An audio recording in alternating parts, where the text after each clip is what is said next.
মৰণ হন্তে শ্লোক কয় উদ্ধাৰী বীৰা বিচাৰিয়া যত সাৰ পাইলো 12 স্কন্ধে এক বাক্য কৰি আনি লিখিলো প্ৰবন্ধে কহিলো গ্ৰন্থৰ যত প্ৰয়োজন মানে এবে ৰত্নাৱলী শুনি উক সাৱধানে সামান্য বিশেষ ভক্তি কৰিবা কপতি আৰম্ভিলো বিৰচন প্ৰথমে সম্প্ৰতি এতিয়া আৰম্ভ কৰিবহে অলপ আগতে এইটো কবিয়ে কোৱা কথা মাধৱদেৱে কোৱা কথা হে ৰামে যতে কছ ধৰ্ম হৰি ভক্তিৰ কিংকৰ ভকতিৰ মুখ চাই থাকে নিৰন্তৰ সমস্তে ধৰ্মৰ ভকতিহে মুখ্য ফল ভকতি নভৈল ধৰ্ম সকলে বিফল গম পালা যেতিয়ালৈকে ভক্তি নহব তেতিয়ালৈকে সমস্ত ধৰ্ম বিফল কৈ দিলে ৰত্নাৱলীয়ে এতিয়া ভকতিনো কি খাইনে মূৰত পিন্ধে ভকতি ভকতি নহলে সমস্ত ধৰ্ম বিফল বুলি কৈছে ইয়াৰ লগত সম্বন্ধ থকা কথা এটা কোৱা হ'ব আমি এতিয়া যিটো সময়ত ইয়াত বহি আছো আৰু ঋতুটোৰ লগত সম্বন্ধ ৰাখি আমি যদি কেইটামান প্ৰকৃতিৰ লগত আমি সম্বন্ধ ৰাখি কেইটামান কথা কওঁ আমি কালি পৰহি এতিয়াও সেই একেটাই শৰৎ কালৰ ৰাতি গাই আছো তাৰ আখৰ কেইটা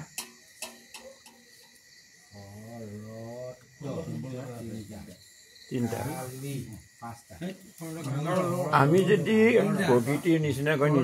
নিজক যদি নিৰ্মল কৰিব নোৱাৰোঁ প্ৰকৃতিটো মই ব্যাখ্যা নকৰোঁ এই প্ৰকৃতিটোত আমি যদি পানীকণ চাওঁ একেবাৰে নিৰ্মল বায়ু নিৰ্মল প্ৰকৃতি নিৰ্মল হৈছে বৰ্তমান গতিকে আমাৰ দেহটো যদি ভকতিৰ লগত আমি নিৰ্মল কৰিব নোৱাৰোঁ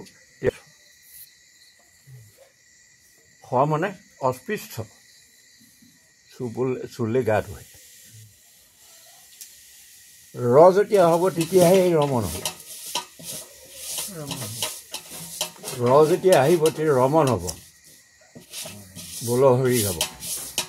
মানে হৰি নাম গাবলৈ ক'ব তেতিয়া অৰ্থাৎ কি তৰিব ৰাসৰ মেইন তত্ত্বটোহে সেইটো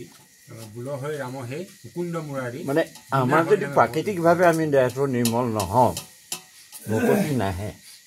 সেই তাকে কৈছে হে ৰাম তাকে হে পৰম ধৰ্ম বুলি অনিশ্চয় জাত হন্তে মাধৱত ভকতি মিলয় গুছে সবে কামনা প্ৰসন্ন হুৱে চিত্ত ৰজতম গুচি শুদ্ধ সত্য হুৱে স্থিত হে ৰামে ভগৱন্ত বসুদেৱে ভক্তি যিটো কৰে মিলে বিষয়ত তাৰ বৈৰাগ্য সত্তৰে বেদশিৰো ৰত্ন মন্ত্ৰে যাহাক প্ৰকাশে হেন তত্ত্ব জ্ঞান আহি মিলে অপ্ৰয়াসে একে বাসুদেৱতে হে কৰিব ভকতি নকৰিবা আন একো দেৱতা তৰুতি ভকতি পন্থত এক দেৱ নাৰায়ণ শুনাই আৰু হেতু সাৱধান কৰি মন হত ৰজতম প্ৰকৃতিৰ 3 গুণে ধৰা 3 মূৰ্তি একে পুৰুষ আপোনে ৰজগুণে ব্ৰহ্মা হৈয়াস ৰজা চৰাচৰ সত্য গুণে বিষ্ণু ৰূপে পালে নিৰন্তৰ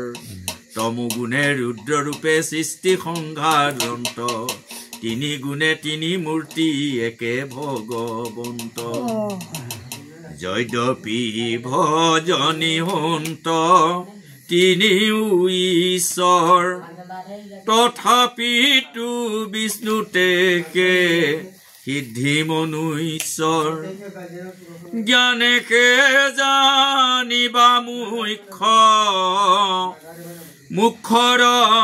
নিদান শুদ্ধ সত গুণেকে মিলে তত্ত্ব জ্ঞান এতেকে বিষ্ণু ভৈলা ভকতৰ ইষ্ট